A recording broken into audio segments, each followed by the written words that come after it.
Good morning વિદ્યાર્થી મિત્રો. તો સ્ટાન્ડર્ડ 6 ઇંગ્લિશ આઈ બુકમાં આપણું યુનિટ નંબર 3 છે, કન્ટિન્યુ છે ઇન ફ્યુચર. તો એમાં ક્વેશ્ચન નંબર 10 આપણે પહોંચ્યા છીએ. તો જોઈએ, fill in the blanks with the words given in the bracket. ક્રોસમાં આપેલ શબ્દ વડે ખાલી જગ્યા પૂરો. તો એ શબ્દ વડે આપણે ખાલી જગ્યા પૂરવાની છે. ક્રોસમાં ક્યાં છે તો કે આ એ છે, ક્રોસમાં આપેલા છે. તો એ પ્રમાણે આપણે જોતા જઈશું અને ખાલી જગ્યા પૂરતા જઈશું. In a garden we can see different kind of plant like. હવે ગાર્ડનમાં આપણે ઘણા બધા અલગ અલગ પ્લાન્ટ જોઈએ છીએ, છોડ જોઈએ છીએ. તો એ કયા કયા તો કે આપણે ઉપર બ્રેકેટમાંથી જોઈએ ટ્રીઝ અને શ્રબ. તો શું આવશે અહીંયા? ટ્રીઝ અને shrub and shrub. A plant has many part. પ્લાન્ટને છે એ ઘણા બધા પાર્ટ હોય છે. તો each part is important for plant. બધા પાર્ટ છે એ પ્લાન્ટ માટે ઇમ્પોર્ટન્ટ છે, જરૂરી છે. The blanks anchor the plant with soil. હવે સોઇલ એટલે કે રેતીમાં કયું હોય તો કે રેતીમાં છે એ શું હોય તો એના રૂટ એટલે કે એના મૂળ હોય છે. શું હોય છે? મૂળ. તો અહીંયા શું આવશે? Root. The blanks support the plant to stand erect. તો સ્ટેમ તો એ શું કરે છે? પ્લાન્ટને સપોર્ટ કરે છે. Blanks prepare food for the plant. Leaf છે એ પ્લાન્ટના લીવ હોય છે એ શું હોય છે કે ફૂડ છે એ પ્રિપેર કરે છે એનિમલ માટે. Blanks is the most attractive part of the plant. હવે જોવા જઈએ તો કે ફ્લાવરને લીધે પ્લાન્ટ કેવો લાગે છે? સરસ મજાનો દેખાવ આવે છે, આકર્ષિત લાગે છે. અટ્રેક્ટિવ એટલે આકર્ષિત લાગે છે. તો એ શું આવશે? Flower. Blanks carry water and food two different part of the plant. Branches છે એના લીધે પાણી પાઈએ તો બ્રાન્ચીસ છે, ડાળીઓ છે એ શું થાય? મોટી થાય છે. Some plant like rose plant also have blanks. તો કે રોઝ પ્લાન્ટને શું હોય છે? થોર્ન એટલે કે કાંટા હોય છે. તો હવે જોઈએ નેક્સ્ટ પેજ ઉપર 11મો પ્રશ્ન આપણને આપેલો છે. થોડું ગ્રામર આપી દીધેલું છે. Fill in the blanks as direct. માંગ્યા મુજબ ખાલી જગ્યા પૂરો. તો એ કરીને આપેલો with the simple present form of verb given in the bracket. Simple present છે એ આ કરવાનો છે, સાદો વર્તમાન કાળ. તો જોઈએ સાદા વર્તમાન કાળમાં આપણે શું જોયું હતું? એસ અથવા ઈએસ લગાવવાનું છે. મૂળ ક્રિયાપદ સાથે એસ અથવા ઈએસ લગાવવાનું રહેશે. પેલું આપેલું છે Rahul blanks letter to the house. તો અહીંયા ડિલિવર લખ્યું છે. શું લખ્યું છે? ડિલિવર. તો અહીંયા આપણે મૂળ ક્રિયાપદની સાથે શું લગાવવાનું? ડિલિવર્સ. શું લગાવવાનું છે? ડિલિવર્સ. બીજું Sneha blanks to read novel. તો અહીંયા લવ લખેલું છે તો એસ લાગશે લવ્સ. શું લાગશે? લવ્સ. ત્રીજું Amrut blanks in the garden daily. તો પ્લે આપેલું છે, એસ લાગશે તો પ્લેસ. શું આવશે? પ્લેસ. ચોથું આપેલું છે હિના બ્લેન્ક્સ એવરી મોર્નિંગ. તો શું આવશે? જોગ. શું આવશે? જોગ. તો જોગ્સ. શું આવશે? જોગ્સ. પાંચમું આપેલું છે Prisha blanks to talk with everyone. તો લાઇક આપેલું છે, ઈ તો આપણને આપેલું છે એટલે આપણે શું લગાવવાનું? ખાલી એસ, લાઇક્સ. છઠ્ઠું આપેલું છે આસ્થા બ્લેન્ક્સ ઓનલી હેલ્ધી ફૂડ. તો ઈટ આપેલું છે તો શું લગાવવાનું? ઇટ્સ. સાતમું આપેલું છે અવની ઓલવેઝ બ્લેન્ક્સ સેફલી. તો ડ્રાઈવ આપેલું છે તો શું આવશે? ડ્રાઈવ્સ. આઠમું Rehana blanks to school regularly. તો શું આવશે તો કે કમ્સ. બ્રેકેટમાં શું આપેલું છે? કમ. તો કમ્સ. નવમું Rocky blanks the bell and run away. તો શું આવશે? રિંગ્સ. હવે જોઈએ ક્વેશ્ચન નંબર 11નો તે બી જોવાનો છે. તો with the simple past form of the verb given in the bracket. Simple past form. હવે ભૂતકાળ જોવાનો છે આપણે. તો જોઈએ તો Sita blanks a nice painting yesterday. તો આ યસ્ટરડે દ્વારા આપણને ખબર પડી જાય કે એ ભૂતકાળનું રૂપ દર્શાવે છે. તો અહીંયા ડ્રો આવેલું છે તો ડ્રોનું ભૂતકાળ શું થાય? ડ્રુ. શું થાય? ડ્રુ. એ રીતે આપણે ભૂતકાળના રૂપ મૂકવાના રહેશે. બીજું Jival blank the last match. એ લાસ્ટ આપેલું છે એ પણ ભૂતકાળ દર્શાવે છે. તો શું આવશે? વિનનું શું થશે તો કે વોન.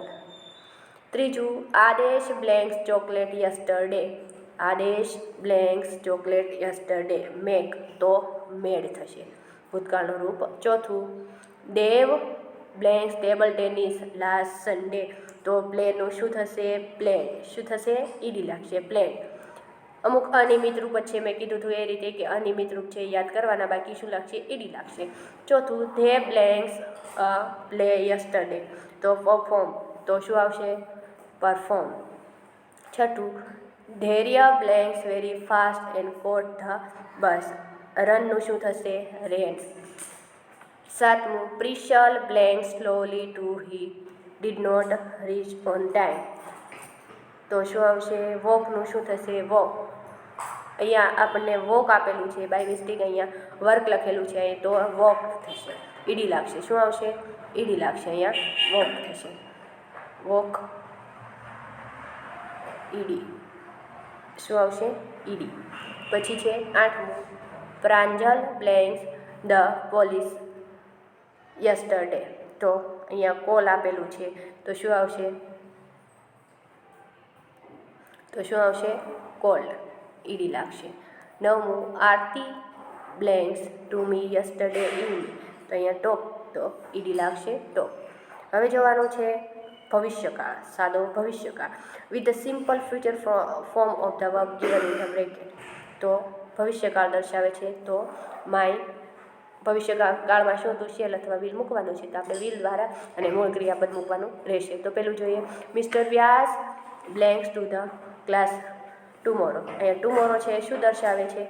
તો કે ભવિષ્યકાળ દર્શાવે, તો ટોક. શું આવશે? ટોક આવશે. અને તો એમાં વાક્ય શું બનશે? Will talk. શું બનશે? Will talk. તો બીજું આપેલું છે, my teacher blanks English in the next period. Next દર્શાવે છે એટલે શું આવશે? ભવિષ્યકાળ, તો કે ટીચ, તો વિલ ટીચ, મૂળ ક્રિયાપદ સાથે વિલ ને ટીચ. ત્રીજું, Rinal blanks a delicious cake next Sunday, તો કુક આપેલું છે, તો શું આવશે? Will cook. પછી ચોથું, the gardener blanks the plants next morning water, તો વિલ વોટર. પાંચમું, Mrs Moni blanks the terrace tomorrow, clean આપેલું છે, તો વિલ ક્લીન. પછી છઠ્ઠું, the manager blanks the meeting tomorrow, attend આપેલું છે, વિલ અટેન્ડ. સાતમું આપેલું છે, Aruna blanks on the stage next Monday dance, તો વિલ ડાન્સ. આઠમું આપેલું છે, શૈલજા બ્લેન્ક્સ સૂન, તો કમ. શું આવશે? તો વિલ કમ. નવમું, mister Patel blanks in land in the near future invest, તો વિલ ઇન્વેસ્ટ. શું આવશે? Will invest. નેક્સ્ટ પેજ ઉપર જોઈએ તો આપણને એક્ટિવિટી 5માં આપેલું છે 12મો પ્રશ્ન, fire, earthquake and flood. These are 3 disease, follow are and few instruction, read them and write during which disaster you will follow each of them. નીચેની સૂચનાઓ વાંચો અને ફાયર, અર્થક્યુ કે ફ્લૂડ પૈકી કઈ દુર્ઘટના વખતે સૂચનાનું પાલન કરશો તે લખો. તો ફાયર એટલે આગ લાગવી. શું થાય? આગ લાગવી. અને અર્થક્યુ ભૂકંપ, ફ્લૂડ એટલે પૂર, કે જે પૂરની સ્થિતિમાં, અર્થક્યુ ભૂકંપની સ્થિતિમાં અથવા ફાયરની સ્થિતિમાં તમે શું કરવાના છે એ આપેલું છે અને સામે એ તમારે નામ લખવાના રહેશે. તો પેલું આપેલું છે run into N open ground, દોડીને છે એ ઓપન ગ્રાઉન્ડમાં જતું રહેવું. તો એ ક્યારે જતા રહીએ છીએ? તો કે અર્થક્યુ ભૂકંપ હોય ત્યારે. બીજું આપેલું stay on tree or on roof or on higher area, ક્યાં ટ્રી નીચે રહેવું અથવા ઓર ઓન હાયર એરિયામાં ન રહેવું, તો કે એ ફ્લૂડ પૂર આવે ત્યારે. ત્રીજું, take care of child and elder, તો એ ત્રણેયમાં બધામાં છે એ આપણે બાળકોનું ધ્યાન રાખવું પડે, તો કે ફ્લૂડ, અર્થક્યુ, ફાયર. ચોથું, થ્રુ વોટર, ડ્રાય સેન્ડ ઓર ડ્રાય ડસ્ટ, તો આપણે પાણી ક્યારે નાખવા મળીએ છીએ, સેન્ડ રેતી ક્યારે નાખવા મળીએ છીએ, તો કે ફાયર, આગ લાગે ત્યારે. Do not stand under tree or electric pole, તો ક્યારે ઊભા ના રહીએ કે વૃક્ષ નીચે ના ઊભા રહે અથવા જે ઇલેક્ટ્રિક વસ્તુ હોય એને નીચે થાંભલા નીચે ના ઊભા રહે, તો કે અર્થક્યુ ભૂકંપ હોય ત્યારે. છઠ્ઠું આપેલું કોલ ધ ફાયર બ્રિગેડ, તો કે ફાયર, એમાં તો આપણને ખ્યાલ આવે છે કે fire. Do not use stair, તો કે સીડીનો ઉપયોગ કરવો નહીં, તો એમાં ભૂકંપમાં આપણે સીડીનો ઉપયોગ કરવો નહીં એવું આપેલું છે. એક્ટિવિટી 6 આપેલી છે, તો એક્ટિવિટી 6માં place letter their right order to form the name of flower, અક્ષરોને યોગ્ય રીતે ગોઠવી ફૂલોના નામ લખો. તો આપણને આડાવાળા ફૂલોના નામ આપેલા છે એ આપણે લખવાના રહેશે. તો આખું નામ બનશે સ્વીટ પ્યા, પછી બીજું નામ બનશે જેસ્મીન, મોગરા, મેરીગોલ્ડ, લોટસ અને ડહેલિયા. આ છે એ આપણે નામ આખા બનાવવાના રહેશે. તો એ પ્રમાણે આપણે બનાવ્યા. ક્વેશ્ચન નંબર 14 છે write an essay visit zoo. તો in your notebook visit to zoo વિષય પર નિબંધ લખો. વિઝિટ ટુ ઝૂ એ તમારે તમારી 4 લાઇન બુકમાં આ નિબંધ લખવાનો રહેશે. તો એ નિબંધ સમજીએ આપણે. Last Sunday I went to visit a zoo with my friend. ગયા રવિવારે છે એ મારા ફ્રેન્ડ સાથે મેં ઝૂની મુલાકાત લીધી. After taking ticket we enter the zoo. અમે ટિકિટ લઈને પછી છે અંદર પ્રવેશ્યા. First we went round the cage of birds. પહેલાં છે અમે રાઉન્ડ લગાવ્યો જ્યાં પક્ષીઓનો પાંજરા હતા ત્યાં રાઉન્ડ લગાવ્યો. We saw parrot. અમે ત્યાં આ પક્ષીઓ જોયા તો કે parrot, peacock, sparrow, pigeon, doves, duck, eagle, vulture, ostrich, kite, cranes, cuckoos, hawks, owl, flamingo and many more birds. અમે ત્યાં આ બધા પક્ષીઓ જોયા. We saw different colour sparrow. અમે અલગ પ્રકારના સ્પેરો ચકલીઓ છે એ જોઈ. અલગ અલગ પ્રકારની ચકલીઓ જોઈ. અલગ અલગ રંગની ચકલીઓ જોઈ. Then we move to wild animal section where we saw tiger, lion, leopard, fox, વોક, bear, hyena and different type of deer. અમે એના પછી છે પછી અમે છે વાઇલ્ડ ખતરનાક પ્રાણીઓને જોઈએ તો કે ટાઈગરને જોઈએ, લાયન, સિંહને જોઈએ, લિયોપોર્ડ, ચિત્તા, ફોક્સ, શિયાળ એ બધાને અમે જોયા. અલગ અલગ પ્રકારના ડિયરને પણ અમે જોયા, હરણને પણ જોયા. There were elephant, hippo and rhino. ત્યાં એલિફન્ટ હતા અને હિપો, રાઇનો પણ હતા. The zoo has a separate reptile section. ઝૂમાં અલગ રેપ્ટાઇલ સેક્શન પણ હતું, જે પેટે ચાલતા પ્રાણીઓનો સેક્શન પણ હતું. There we saw serpent, pythons and other reptile. અમે છે ત્યાં સરપેન્ટ છે, સાપ પણ જોયા છે અને બીજા પ્રાણીઓ પણ જોઈએ. We also so crocodile lying in water. અમે ક્રોકોડાઇલને પણ જોઈ કે જ્યાં એ પાણીમાં પડેલી હતી એ રીતે અમે ક્રોકોડાઇલને પણ જોઈ. This we enjoy a variety of birds and animal in the zoo.